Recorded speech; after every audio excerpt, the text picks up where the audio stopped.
প্রিয় উপস্থিতি, আল্লাহ পাক রব্বুল আলামিন আল্লাহ সুবহানাহু ওয়া তাআলা মানুষকে সৃষ্টি করেছেন সুন্দর অবয়ব দিয়ে, সুন্দর আকৃতি দিয়ে। আল্লাহ নিজে ইরশাদ করছেন, লাকাদ খালাকাল ইনসানা ফি আহসানি তাকওয়িম। আল্লাহ নিজে বলছে, আমি মানুষকে সুন্দর একটি অবয়ব দিয়ে, সুন্দর একটা আকৃতি দিয়ে আমি আল্লাহ সুবহানাহু ওয়া তাআলা মানবকে সৃষ্টি করেছি। সুবহানাল্লাহ। আল্লাহর মর্জি মোতাবেক, আল্লাহর ইচ্ছা অনুযায়ী আল্লাহ আমাকে আপনাকে সুন্দর একটা আকৃতি দিয়েছেন। এই সম্পর্কে নবী করিম সাল্লাল্লাহু আলাইহি ওয়াসাল্লাম হাদিসে মুবারাকার মধ্যে এলান করছেন যে খালাকাল্লাহু আদামা আলা সূরাতিহি। আল্লাহ যখন আদমকে তৈরি করছেন, এর আগে আল্লাহ যত মাখলুকাত আছে সমস্ত মাখলুকাতকে সৃষ্টি করলেন। এরপরে আদমকে যখন আল্লাহ বানাচ্ছেন, আল্লাহ তৈরি করছেন, আল্লাহ পাক রব্বুল আলামিন, আমার নবী বলেন, আল্লাযী খালাকাল্লাহু আদামা আলা সূরাতিহি। আল্লাহ আদমকে আল্লাহ নিজের ইচ্ছা মতো, নিজে যেরকম চেয়েছেন নিজের ইচ্ছা মতো আল্লাহ পাক রব্বুল আলামিন আদমকে তৈরি করেছেন। সুবহানাল্লাহ। আল্লাহ পাক রব্বুল আলামিন আমাকে আপনাকে সুন্দর একটা আকৃতি দিয়েছে। এটা আল্লাহ পাক রব্বুল আলামিনের বড় একটা নিয়ামত। আপনাকে দুই হাত, দুই পা, দুই চোখ, দুই কান, নাক, কপাল, চুল, এই সব কিছু প্রত্যেকটা আল্লাহ পাক রব্বুল আলামিনের পক্ষ থেকে আমার আপনার জন্য বড় নিয়ামত। আবার এই নিয়ামতগুলো সম্পর্কে কিয়ামতের দিন আমাকে আপনাকে প্রত্যেক বান্দাকে আল্লাহ কিয়ামতের দিন হিসাব নেবেন। আল্লাহ পাক রব্বুল আলামিন প্রত্যেক নিয়ামত যা আমাকে দিয়েছে, আপনাকে দিয়েছে, যত নিয়ামত আল্লাহর পক্ষ থেকে আমি আপনি পেয়েছি, সমস্ত নিয়ামত সম্পর্কে আল্লাহ পাক রব্বুল আলামিন কালকে আমাদের ময়দানে জবাবদিহিতা দিতে হবে। কেউ বাঁচতে পারবে না। আল্লাহ আপনাকে দন দৌলত দিয়েছে, সেই দন দৌলতের পরিপূর্ণ হিসাবকে আমাদের ময়দানে আল্লাহ আপনার থেকে নিবে। আল্লাহ আপনাকে সুন্দর একটা আকৃতি দিয়েছে, সেই আকৃতির যথার্থ ব্যবহার হয়েছে কিনা সেটাও কালকে আমাদের ময়দানে আল্লাহ আপনার থেকে নিবে। আপনাকে দুটো হাত দিয়েছে মানুষের কল্যাণ করার জন্য, দ্বীন ইসলামকে রক্ষা করার জন্য, দ্বীন ইসলামের খিদমত করার জন্য, নিজেকে ইসলামের পথে রাখার জন্য, আল্লাহর কাছে দুই হাত তুলে দোয়া করার জন্য আল্লাহ আপনাকে দুইটা হাত দিয়েছে। সেই দুইটা হাতের যথার্থ ব্যবহার হয়েছে কিনা কিয়ামতের দিন আমাকে আপনাকে প্রত্যেক বান্দাকে আল্লাহ জিজ্ঞাসাবাদ করবেন। এভাবে প্রত্যেকটা অঙ্গে প্রথঙ্গের জবাবদিহিতা কালকে আমাদের ময়দানে আমাকে আপনাকে দিতে হবে। তো যার আকার আকৃতি যত সুন্দর তার জবাবদিহিতা তত বলেন না, যার আকার আকৃতি যত সুন্দর তার জবাবদিহিতা হবে তত কি বেশি। যার হাত নেই তাকে আমরা মাজুর বললেও, আমাদের সমাজে অবাজ্ঞের চোখে দেখলেও কিয়ামতের ময়দানে কিন্তু যার হাত নেই সেই সফল। দুনিয়ার বুকে যার পা নেই তাকে দুনিয়ার বুকে আমরা অবজ্ঞা করলেও, আমাদের কাছে দুর্বল মনে হলেও কিয়ামতের ময়দানে সে পাহীন ব্যক্তিরা সফল। দুনিয়ার বুকে যে অন্ধ, যার চোখ নেই, আমাদের দুনিয়ার রীতিনীতি সমাজ ব্যবস্থা অনুযায়ী সেই ব্যক্তি সর্বোচ্চ অবজ্ঞার শিকার হলেও কিয়ামতের ময়দানে যার কাছে চোখ নেই সেই ব্যক্তি বড় সফল। এইভাবে যার কাছে যত কমতি দুনিয়ার বুকে, কিয়ামতের ময়দানে সেই ব্যক্তি তত সফল। আর দুনিয়ার বুকে যে যত বেশি সফল, কিয়ামতের ময়দানে সেই ব্যক্তি তত জবাবদিহিতার শিকার হবে। তো এটাকে খাটো করে দেখার কোনো বিষয় নেই। আল্লাহ যাকে চোখ দেয় নাই, এটা তার অন্ধত্ব হওয়া তার জন্য অকল্যাণকর নয়। দুনিয়ার বুকে আমি আপনি যদিও মনে করি সে অকল্যাণের শিকার হয়েছে, কিন্তু কিয়ামতের ময়দানে সেই চোখের কারণে, সেই চোখ না থাকার কারণে কিয়ামতের ময়দানে ওই ব্যক্তি চোখের গুনাহ থেকে বেঁচে আল্লাহ তাকে জান্নাত দান করবেন। সুবহানাল্লাহ। অথচ এই চোখের কারণে হাজার নয়, লাখ নয়, কত হাজার বান্দা গ্রেফতারের শিকার হয়ে আল্লাহর কাঠগড়ায় দাঁড় হয়ে কিয়ামতের ময়দানে এই চোখ নামক নিয়ামতের কারণে জবাবদিহিতার শিকার হয়ে অনেক বান্দা জাহান্নামে যাবে, অনেক বান্দা জাহান্নামে যাবে।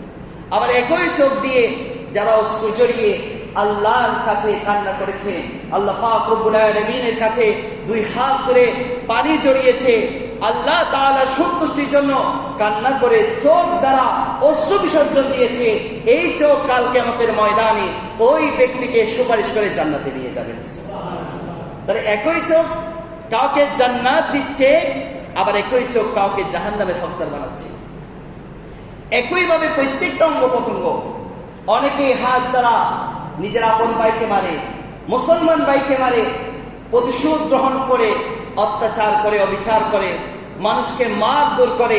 এই হাতের জোর দিয়ে কত মানুষকে অন্যায়ভাবে নিপীড়ন নির্যাতনের শিকার হতে হয়, কত আপন ভাই ভাইকে অত্যাচার, অবিচার, অনাচারের সম্মুখীন হতে হয় শুধু একটা হাতের কারণে। একই হাত কালকে আমাদের ময়দানে এই হাতকে অপব্যবহার করার কারণে প্রত্যেক বান্দাকে জবাবদিহিতার সম্মুখীন হতে হবে। আবার একই হাত, যে হাত দ্বারা সেই কানের লতি পর্যন্ত হাতকে উত্তোলন করে আল্লাহর কাছে সারেন্ডার বলে, আল্লাহ পাক রব্বুল আলামিনকে এলান করেছে, আল্লাহ গো, দুনিয়ার সমস্ত ক্ষমতায় হাত দ্বারা চললেও আমি আল্লাহ তোমার সামনে, এই যে হাত দ্বারা সমস্ত ক্ষমতা দুনিয়ার বুকে চললেও তোমার সামনে আল্লাহ সে হাতকে নত করে সারেন্ডার করে নিচ্ছি। আল্লাহ গো, দুনিয়ার ক্ষমতা হাত দিয়ে চললে তোমার সামনে সে হাত দ্বারা কোনো ক্ষমতা চলে, সারেন্ডার করে নিচ্ছি। এই হাত উত্তোলন করে মোনাজাতের সময় আল্লাহর কাছে দুই হাত করে, যেই বান্দায় হাতকে সঠিক ব্যবহার করে, যারা নেকির পাল্লাকে বাড়ি করেছে, কিয়ামতের দিনে এই হাত তাদের জন্য সুপারিশ করে তাদেরকে জান্নাতে নিয়ে যাবে। যার কাছে হাত নেই, ওই বান্দা হাতের হিসাব দেওয়া থেকে বেঁচে গেল। যার কাছে চোখ নেই, সেই চোখের হিসাব দেওয়া থেকে বেঁচে গেল। যার কাছে পা নেই, সে পায়ের হিসাব দেওয়া থেকে বেঁচে গেল। যার কাছে অর্থকরী সম্পদের মাত্রা কম, সেই বান্দা অর্থকরী সম্পদের হিসাব দেওয়া থেকে বেঁচে গেল। কিতাবের মধ্যে আসছে, সমস্ত নবী রাসূলের পরে যেই নবী জান্নাতে যাবেন ওনার নাম হচ্ছে সুলাইমান আলাইহিস সালাম। অথচ উনি নবীদের, অনেক নবী রাসূলের আগে দুনিয়ার এসেছে, ওনার মর্তবা অনেক নবীদের উপরে। তো উনি নবী রাসূলের সবার পরে জান্নাতে যাবে কেন?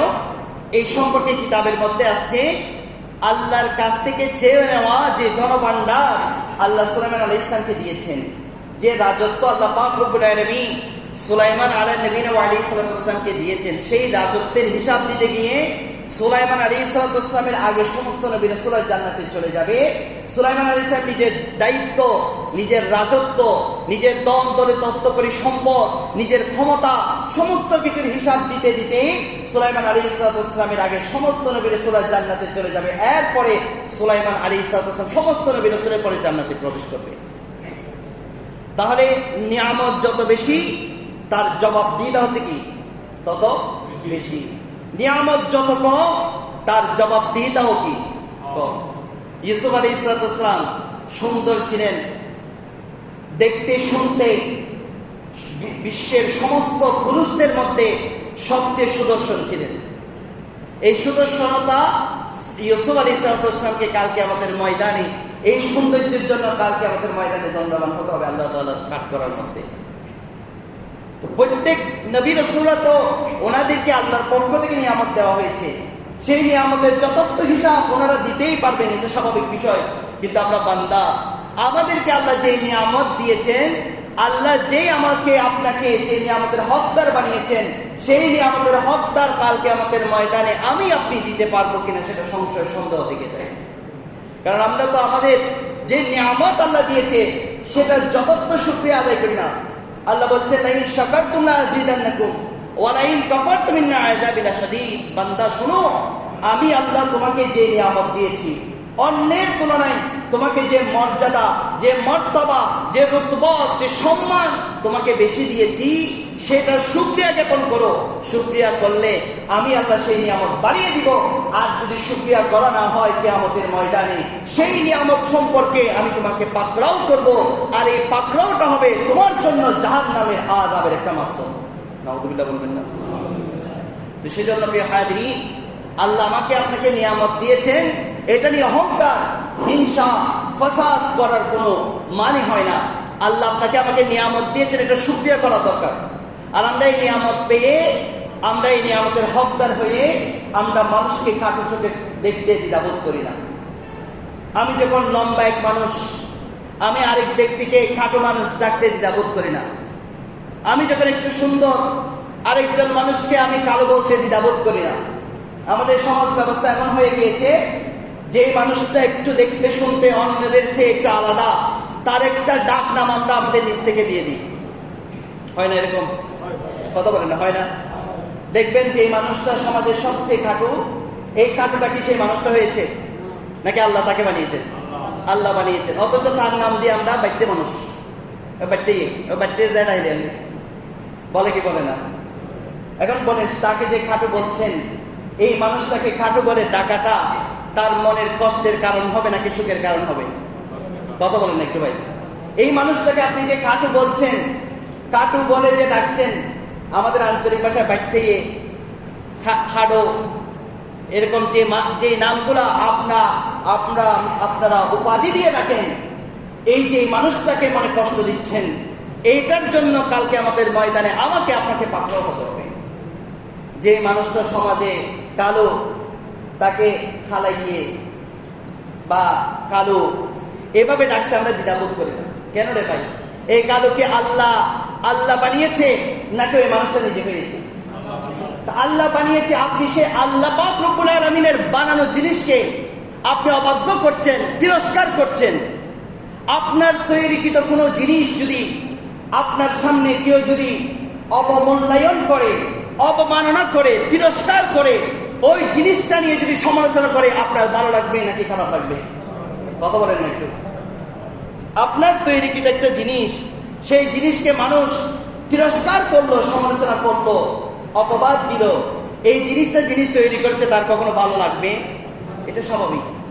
তা আপনি যে রবের সামনে রবের বান্দাকে বাটি, কালো, চিকন, মোটা বলে ডাকছেন, এটা রব্বে করিম আল্লাহ পাক রব্বুল আলামিনের কি ভালো লাগবে? মানুষের ওই মানুষের কথা আমি বাদই দিলাম, যেই মানুষকে ডাকছেন সেই মানুষের কথা আমি বাদ দিলাম।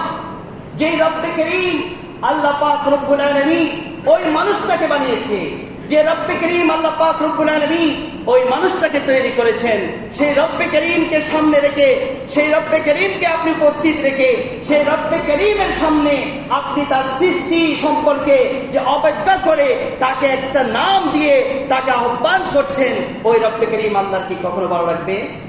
কথা বলেন না ভাই। এই কথাগুলো হয়তো আপনাদের অনেকের ভালো লাগবে না, হয়তো অনেকের গায়ে গিয়ে পড়তে পারে এই কথাগুলো, সেজন্য অনেকে এগুলোর পক্ষে হাও বলবে না, নাও বলবেন না, সুখও দেখতে আর করবে না।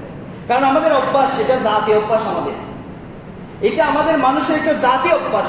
আমিও মানুষ, আমার এটা জাতি অভ্যাস, প্রত্যেকের এটা জাতি অভ্যাস। মানুষকে খাটো করে দেখা, মানুষকে ছোট করে দেখা, এটা আমাদের একটা নেচার হয়ে গেছে, প্রকৃতি হয়ে গেছে, অভ্যাস হয়ে গেছে। ভাই আপনি কোন মানুষটাকে কাটো করে দেখছেন, কোন মানুষটাকে আপনি ছোট করে দেখছেন?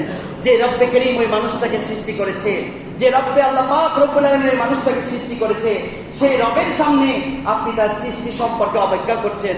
অথচ সেই রব বলছে লাকাদ খালাকনাল ইনসানা ফি আহসানি তাকওয়িম, আয় আমার বান্দারা শুনো, আমি আমার ইচ্ছা মতো, আমার মর্জি মতো, আমার ইচ্ছা দিয়ে আমি আমার বান্দাকে বানিয়েছি।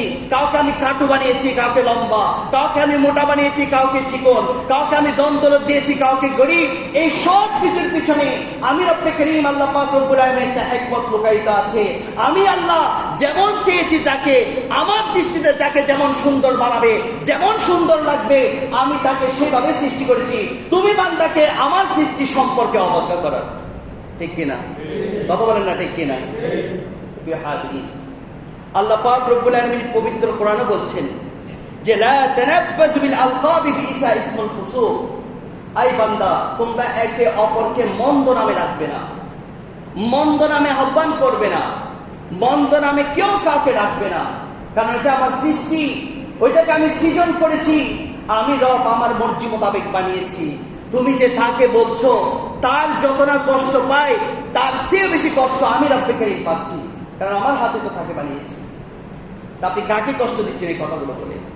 কোন মানুষকে আপনি ছোট করতে চাচ্ছেন? কোন মানুষকে আমরা অবজ্ঞা করতে চাচ্ছি? না না, তাকে অবজ্ঞা করে নয়, তাকে ছোট করা নয়, বরং আমি আপনি আল্লাহ পাক রব্বুল আলামিনকে অবজ্ঞা করছি, আল্লাহর সৃষ্টি সম্পর্কে অবজ্ঞা করছি, আল্লাহ পাক রব্বুল আলামিনের সৃষ্টি জগৎ সম্পর্কে অপমান করছি, অপদস্থ করছি, অপবাদ দিচ্ছি। আল্লাহ পাক রব্বুল আলামিন এই অপবাদ দেওয়া থেকে আল্লাহ আমাদেরকে হেফাজত নসিব করুক, আমিন। সেজন্য কাউকে কাটু, লম্বা, সুন্দর অথবা কালো এই নামগুলো এই নামে কাউকে আহ্বান করবেন না। আপনার নিজ থেকে কোনো নাম দিবেন না কাউকে। তার জন্য ইসলাম শরীয়ত মোতাবেক যদি কোনো নাম দেওয়া থাকে সেই নামে তাকে আহ্বান করবেন, সেই নামে তাকে ডাকবেন। অন্য কোনো নিজ থেকে বানিয়ে তার একটা দুষ্ত্রুটিকে আপনি নিয়ে তাকে সেই দুষ্ত্রুটিকে নিয়ে ডাকবেন না, তার সেই দুষ্ত্রুটিটা দেখে তাকে আহ্বান করবেন না। এটা না, ওই ব্যক্তি না যতটা কষ্ট পায় তার চেয়ে বেশি রব্বে কারীম আল্লাহ কষ্ট পায়। আর এই জন্য আমাকে আপনাকে কিয়ামতের দিন অবশ্যই জবাবদিহিতা দিতে হবে। আল্লাহ তাআলা আমাদেরকে বুঝার এবং আমল করার সেই তৌফিক নসিব করুক, আমিন। আল্লাহ আমাদেরকে মানুষকে মন্দ নামে ডাকা থেকে আল্লাহ পাক রব্বুল আলামিন আমাদেরকে হেফাজত নসিব করুক, আমিন। এই জন্য মা বাবার একটা দায়িত্ব হচ্ছে সন্তানের নাম রাখার সময় একজন যুগ উপযোগী আলিমে দিন থেকে পরামর্শ দিয়ে মাশওয়ারা নিয়ে আপনার সন্তানের নাম রাখবেন। আজকে আমাদের সমাজ হয়ে গেছে এমন যে যত আধুনিক নাম আমরা রাখতে পারি আমরা চেষ্টা করি আধুনিক নামে সন্তানদের নামকরণ করার জন্য। আর নামটা যত কঠিন হয় আমরা ভাবি যে তত নামটা স্মার্ট আমাদের কাছে তত বেশি সুন্দর মনে হয়। প্রিয় হাজরিন, নাম রেখা এটা ইসলামের একটা সৌন্দর্য।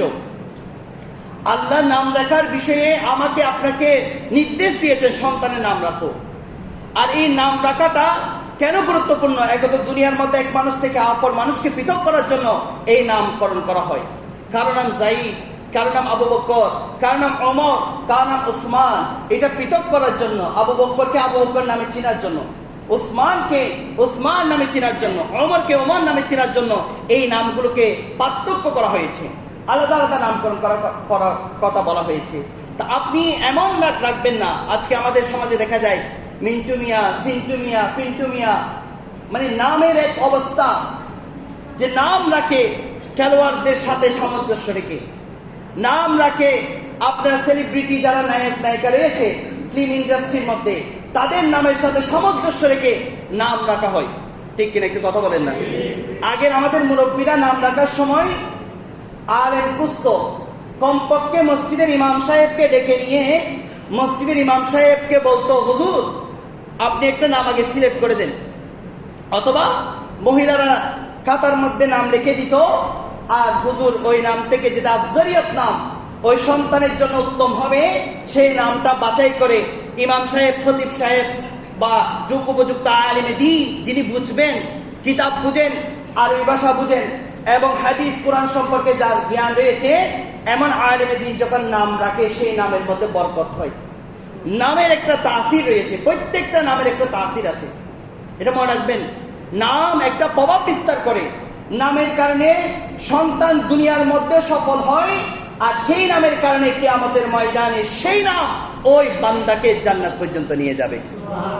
হ্যাঁ, তো সেই জন্য মনে রাখবেন নাম রাখার ক্ষেত্রে এখন তো ইন্টারনেটের যুগ, আমরা ইন্টারনেটের মধ্যে চার্জ দিয়ে সেখান থেকে নাম বাছাই করে নিই, সবচেয়ে আনকমন নামটা বাছাই করে নিই। ইন্টারনেটের যুগ সহজ হয়ে গেছে। ইন্টারনেট যত সহজ হয়েছে তত আমাদেরকে ধোঁকার শিকার করতেছে, ধোঁকার দিকে নিয়ে যাচ্ছে। প্রিয় হাজরিন, আপনার ক্যান্সার হয়েছে, আপনি এখন ডাক্তারের কাছে যাবেন নাকি চ্যাট জিপিটি না গুগল থেকে জিজ্ঞাসা করছেন আমার ক্যান্সার হয়েছে আমি কি ওষুধ খাবো? কোনটা করবেন? কথা বলেন না, বুঝতেছেন আমার কথা? আপনার একটা রোগ হয়েছে, আল্লাহ না করুক, আল্লাহ পাক রব্বুল আলামিন কাউকে ক্যান্সার সহ মরণ ব্যাধি যে রোগগুলো, মমস্য যে রোগগুলো রয়েছে, আল্লাহ তাআলা আমাদের সবাইকে সমস্ত রোগ থেকে হেফাজত নসিব করুক, আমিন। প্রিয় হাজরিন, আপনার রোগ হয়েছে, জ্বর, সর্দি, কাশি, আপনার যে কোনো রোগ হয়েছে, এই রোগ হওয়ার পরে আপনি বুঝতে পারলেন যে আপনার এই রোগটা হয়েছে, আপনি কি এখন চ্যাট জিপিটির কাছে গিয়ে জিজ্ঞাসা করবেন আমার এই রোগ হয়েছে আমি কি ওষুধ খাবো? গুগলের কাছে গিয়ে কি জিজ্ঞাসা করবেন আমার এই রোগ হয়েছে আমি কি ওষুধ খাবো?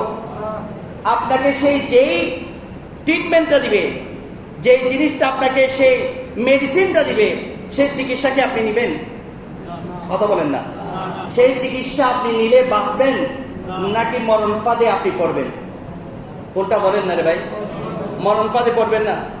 তো সেই জন্য রোগ হলে যেভাবে ডাক্তারের কাছে যেতে হয়, রোগে আক্রান্ত হলে আপনি বুঝতেছেন যে এখন আমি চ্যাট জিপিটি থেকে জিজ্ঞাসা করলে, গুগল থেকে জিজ্ঞাসা করলে আমি উত্তর পাবো ঠিক, কিন্তু সেই চিকিৎসা যদি আমি নিই আমার শরীরের সাথে অ্যাডজাস্ট না হওয়ার কারণে, সেই ট্রিটমেন্ট আমার শরীরের সাথে সামঞ্জস্য না রাখার কারণে আমার শরীরের ভারসাম্য আর চিকিৎসার যে পদ্ধতি, সেই পদ্ধতির মধ্যে ভারসাম্য না থাকার কারণে রোগ কমার চেয়ে রোগ বাড়ার সম্ভাবনা রয়েছে, ঠিক কিনা? তেমনি ভাবে আপনি সব কিছু সহজ ভাষায় নিয়ে গুগলকে জিজ্ঞাসা করলেন, আমার একটা বাচ্চা হয়েছে, এখন বাচ্চার নাম কি রাখবে, একটা নাম রেখে দাও। গুগল আপনাকে হাজার হাজার নাম এনে দিবে। এখন আপনি সেই নামটা রেখে দিবেন, বলেন সেটা ইসলাম শরীয়ত সম্মত কিনা?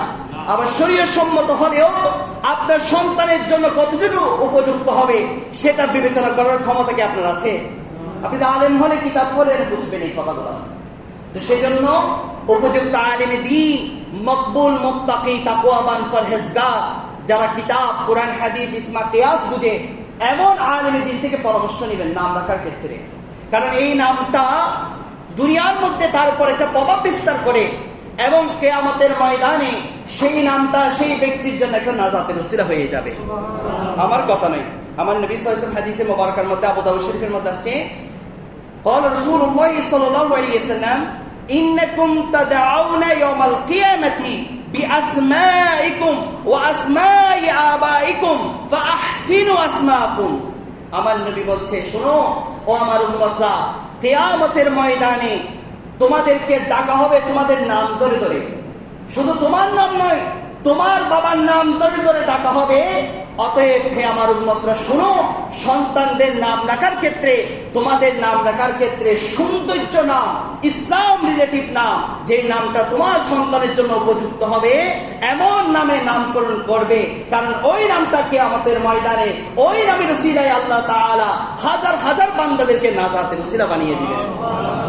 আমার কথা নেই, শিফা শরীফ 114 পৃষ্ঠার মধ্যে একটা হাদিসে কারিমা এসেছে, যেখানে বলছে, আমার নবী সাল্লাল্লাহু আলাইহি ওয়াসাল্লাম ইরশাদ করেছেন, কিয়ামতের ময়দানে আল্লাহ তাআলার পক্ষ থেকে এক ফেরেশতার মাধ্যমে ডাকা হবে, ইয়া মুহাম্মদ, ইয়া মুহাম্মদ, ইয়া মুহাম্মদ করে। ওই ফেরেশতা আল্লাহর পক্ষ থেকে আদেশ পেয়ে ইয়া মুহাম্মদ, ইয়া মুহাম্মদ করে চিৎকার করে করে ডাকতে থাকবে। আর মুহাম্মদ নামে যত মানুষ দুনিয়ার মধ্যে ছিল, কিয়ামতের ময়দানে ওই মুহাম্মদ নাম যুক্ত সমস্ত মানুষরা কিয়ামতের ময়দানে দাঁড়িয়ে যাবে। ওই ফেরেশতা আল্লাহকে গিয়ে বলবে, মাবুদ গো, তুমি মুহাম্মদ একজনকে রাখতে বলেছো, এখানে তো হাজার হাজার লাখ লাখ মুহাম্মদ দাঁড়িয়ে গিয়েছে, এখন কোন মুহাম্মদকে ডাকবো তুমি একটু বলে দাও না। আল্লাহ পাক রব্বুল আলামিন বলবে, যখন মুহাম্মদ নাম বলার সাথে সাথে যত মুহাম্মদ নামওয়ালা ব্যক্তিরা দাঁড়িয়ে গিয়েছে, এই ফেরেশতা শুনো, ওই মুহাম্মাদের নাম রাখার উসিলায় আমি সমস্ত মুহাম্মদকে বেলা হিসাবে তাদেরকে মুক্ত করে দিয়ে তাদেরকে আমি জান্নাতি করে দিলাম।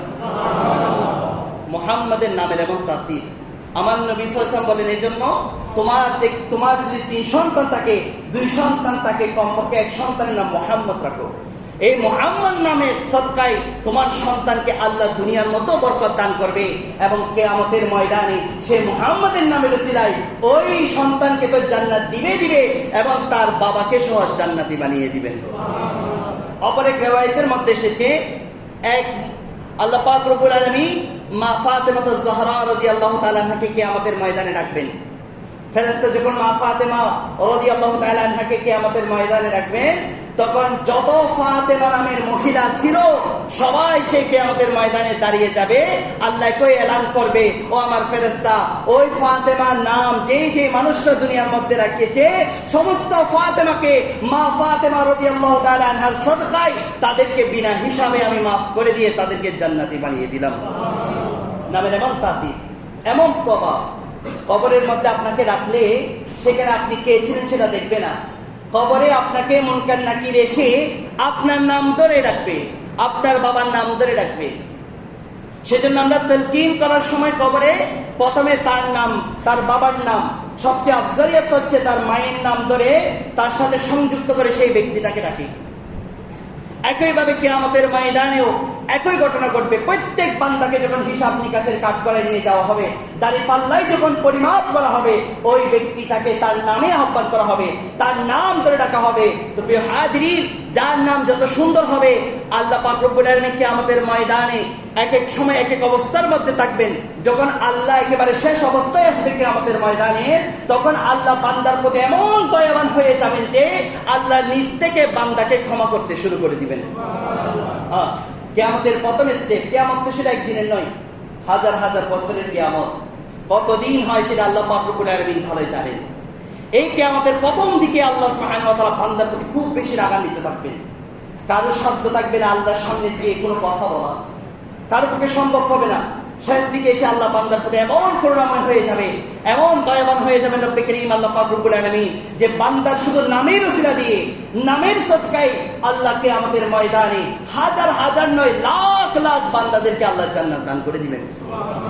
এই জন্য নাম রাখার ক্ষেত্রে, সন্তানের নাম রাখার ক্ষেত্রে একজন উপযুক্ত আলেমে দ্বীনকে আপনি নিয়ে বসে সে আলেমে দ্বীনের সাথে মাশওয়ারা করে পরামর্শ করে আমরা সন্তানের নাম রাখার চেষ্টা করবেন। নিজ থেকে চন্টু, মন্টু, খেলোয়াড়ের নাম রোনালদো, রোনালদিনহো, এই নামগুলা রেখে আপনি যে সেলিব্রিটি হওয়ার অপচেষ্টা চালাচ্ছেন, এই নামটা কে আপনার দুনিয়ার মুখে সন্তানকে এমন প্রভাব বিস্তার করবে, সেই নামের প্রভাবে আপনি বাবাকে সে বাবা বলে স্বীকার করতেও দ্বিধাবোধ করবে, মাকে মা বলতে অস্বীকার করবে। মা বাবা যখন বৃদ্ধ বয়সে উপনীত হবে, সন্তানকে ইসলামী নাম না রাখার কারণে সেই সন্তান বাবা মার পর জুলুম, অত্যাচার, বিচার চালাবে। মা বাবা কেমন সম্মানিত, মা বাবার খিদমতে যে জান্নাত পাওয়া যায় সেটা সেই সন্তান ভুলে বসবে। আর কিয়ামতের ময়দানে সেই নাম রাখার কারণে সেই সন্তান কিয়ামতের ময়দানে জাহান্নামী হয়ে যাবে। আল্লাহ তাআলা আমাদেরকে বুঝার এবং আমল করা সেই তৌফিক নসিব করুক, আমিন। এবং প্রিয় হাজিরিন, কাউকে মন্দ নামে ডাকা থেকে নিজেকে হেফাজত রাখবেন। এটা কবির গুনাহ, মন্দ নামে ডাকা, কাউকে কালো মিয়া, কাউকে বাঠি, খাটো, কাউকে আপনার বিভিন্ন যে নামগুলা তার নাম ছাড়া অন্য নামে ডাকাটা, এটা ইসলাম কখনো সমর্থন করে না। ইসলাম সমর্থন করে আমার নবী সাল্লাল্লাহু আলাইহি ওয়াসাল্লাম সাহাবায়ে কেরামের কিছু কিছু নাম দিয়েছেন। এটা আমার নবী জবানে তাসির, নবুয়তের জবানে তাসির। যেমন আব্দুল্লাহ, যাকে আমরা ইতিহাসে, ইসলামী ইতিহাসে যাকে আবু হুরায়রা হিসেবে চিনি, ওনার নাম হচ্ছে আব্দুল্লাহ ইবনে আমির। ইনি আপনার বিড়াল ছানা নিয়ে ইনি বেশি খেলা করতেন। বিড়াল ছানা ওনার খুব বেশি পছন্দ ছিল। হাদিসের মধ্যে বিভিন্ন রাওয়ায়াত এসেছে উনি বিড়াল ছানা নিয়ে খেলতেন, অথবা ওনার বিড়াল ছানা ছিল, অথবা একদিন নবী করিম সাল্লাল্লাহু আলাইহি ওয়াসাল্লামের সামনে উনি একটা বিড়াল ছানা আস্তিনের মধ্যে নিয়ে আমার নবীর সামনে গেলেন। তো আমার নবী আবু হুরায়রাকে, মানে আব্দুল্লাহ ইবনে আমিরকে দেখে মুস্কি হেসে হেসে বললেন, ইয়া আবা হুরায়রা, ইয়া আবা হুরায়রা। হুরায়রা তো হচ্ছে বিড়াল ছানা, আবুল মানে হচ্ছে পিতা, বিড়াল ছানার পিতা। আমার নবী মজাক করে, একটু হাসি তামাশা করে আমার নবী সাল্লাল্লাহু আলাইহি ওয়াসাল্লাম তাকে আবা হুরায়রা বললেন। কারণ ওই যে বাবা যেভাবে সন্তানকে কোলে নেয়, আবু হুরায়রা ওই বিড়াল ছানাকে সেভাবে কোলে নিয়ে আমার নবীর দরবারে গিয়েছেন। তা আমার নবী এটা দেখে আবু হুরায়রাকে বললেন, ইয়া আবা হুরায়রা। সেই দিন থেকে আব্দুল্লাহ, যার নাম ছিল, সে আব্দুল্লাহ নিজের নামকে পরিবর্তন করে দিলেন। আমার নবী সাল্লাল্লাহু আলাইহি ওয়াসাল্লামের নবুয়তের জমানে মজাক করে যেই নামটা আব্দুল্লাহর জন্য চয়েস করেছেন, আমার নবীর মুখ নিশ্চিত বাণী, মুখ নিশ্চিত কথাটা তার এত ভালো লেগেছে, সেই দিন থেকে ওই আব্দুল্লাহ নিজের নামকে আবু হুরায়রা হিসাবে পরিচিত লাভ করেছেন। হাদিস বিশারদগণ, মুহাদ্দিস ইকরামকে আব্দুল্লাহ বললে চিনবে না, আব্দুল্লাহ ইবনে আমর বললে অনেক আলেমরা চিনবেও না, অথচ ওনাকে আবু হুরায়রা বললেও একজন সাধারণ মানুষও ওনাকে চিনতে পারে। সুবহানাল্লাহ বলবেন না? আমার নবীর জমানে তাসির এটা। আবার আমরা যদি কাউকে এরকম বিড়াল ছানা লালন পালন করে, একে যদি কি বলি, বিড়াল ছানার বাবা বলি, এটা আমার অস্তিত্ব রাখবো না, হতাবান না, এমনি কিছু মনে করবে না। কুকুরের বাচ্চা, এটা হচ্ছে একটা স্বাভাবিক একটা কথা, কিন্তু আমাদের এটা গালি হয়ে গেছে, রসম, এটা প্রথা। কিন্তু এই কুকুরের বাচ্চা যখন আপনি কাউকে বলবেন, এটা আমার অস্তিত্ব রাখবো না, বাজি কথা হন না। কুকুরের বাচ্চা, এটা স্বাভাবিক কথা না? কুকুরের বাচ্চা নেই রে ভাই, কথা বলেন না, কুকুরের বাচ্চা নেই। আপনি কুকুরের বাচ্চা কি বিলের বাচ্চা বলবেন, সিংহের বাচ্চা বলবেন? কুকুরের বাচ্চা দেখলে তো আপনি কুকুরের বাচ্চা বলবেন। এই কথাটা কি সত্য নাকি মিথ্যা? সত্য না। কিন্তু কোনো মানুষকে আপনি যদি কুকুরের বাচ্চা বলেন, অস্তিত্ব তখন থাকবে না। কিন্তু আমার নবীর জবান থেকে যখন বের হয়েছে বিড়ালের বাবা, সেই সাহাবা নবীর প্রতি এমন আকীদা এবং বিশ্বাস ছিলেন, আমার নবীর যেহেতু নুরানি জবান মুবারকে বের হয়েছে আবু হুরায়রা, সেই দিন থেকে আব্দুল্লাহ নিজের নামকে আবু হুরায়রা রাখলেন। কারণ সেই আব্দুল্লাহ নিজেই বলছেন, সে আবু হুরায়রার নামের সদকায় কিয়ামতের দিন আল্লাহ আমাকে জান্নাত দান করবেন। সে আমার নবী সাল্লাল্লাহু আলাইহি ওয়াসাল্লামের তাদিম, সম্মান সাহাবে কেন কেমন করতেন। আর আজকের যুগে এসে 1400 বছর পরে এসে আমরা সেই নবীর স্ত্রীকেও নিয়েও কথা বলতে দ্বিধাবোধ করি না, ঠিক কিনা? সেই নবীর সম্মান নিয়ে, তাজিম নিয়ে কথা বলতে দ্বিধাবোধ করে। অথচ সাহাবায়ে কেরাম আকীদা ছিল, আমার নবী যা বলেছে তাই হকাম, আমার নবী যা বলেছে তাই শরীয়ত, আমার নবী যা বলেছে তাই বরকত, আমার নবী যে কথা বলেছে তাই কল্যাণকর, সেই কথাকে নিজের সাথে মেনে নিয়েছে, নিজের সাথে সামঞ্জস্য করে নিয়েছে, আর সেই কথাগুলোকে কিয়ামতের ময়দানে নিজের জন্য নাজাতের উসিলা বানিয়ে নিয়েছেন। আল্লাহ আমাদেরকে বোঝার এবং আমল করা সেই তৌফিক নসিব করুক, আমিন। মানুষকে মিথ্যা নাম থেকে, অপবাদ দেওয়া থেকে, মানুষকে আপনার খারাপ নামে ডাকা থেকে আল্লাহ আমাদেরকে হেফাজত নসিব করুক, আমিন। এই এলাকার একটা নাম প্রসিদ্ধ হয়ে গিয়েছে, এই প্রসিদ্ধ নামটা আমরা তো আর এটাকে আর বিরক্ত করতে পারবো না, কিন্তু দুঃখের বিষয় হচ্ছে বাইরের লোকেরা বললে তো বলে, কিন্তু স্থানীয় লোকেরাও এই নামটা বলে এলাকার পরিচয় দেয়। এটা সবচেয়ে লজ্জাকর বিষয়। আল্লাহ আমাদেরকে বুঝদার হওয়ার, সমঝদার হওয়ার তৌফিক নসিব করুক, আমিন। এই এলাকার একটা কত সুন্দর নাম রয়েছে না, শায়ের মোহাম্মদ চৌধুরী, কত সুন্দর একটা নাম। এই নামে নিজেরা ডাকবেন, নিজেরা বলবেন, মানুষকে পরিচয় দিবেন।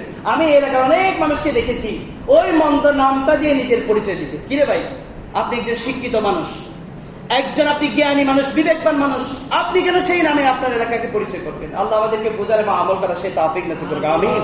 এবং যেই সমস্ত মানুষরা ওই মন্দ নামে ডাকে, আপনাদের উচিত তাদেরকে বোঝানো, তাদেরকে বলা যে ভাই এটা মন্দ নাম, আমাদের এলাকার একটা সুন্দর নাম রয়েছে, শায়ের মোহাম্মদ চৌধুরী, বাড়ি আমার নবীর নামের সাথে নাম মিল রেখে মোহাম্মদ রাখা হয়েছে, আপনি সেই নামে ডাকবেন। আল্লাহ আমাদেরকে বোঝার এবং আমল করা সেই তৌফিক নসিব করুক, আমিন। বিজাহি নবীর আমিন সাল্লাল্লাহু আলাইহি ওয়াসাল্লাম। রাসূলুল্লাহ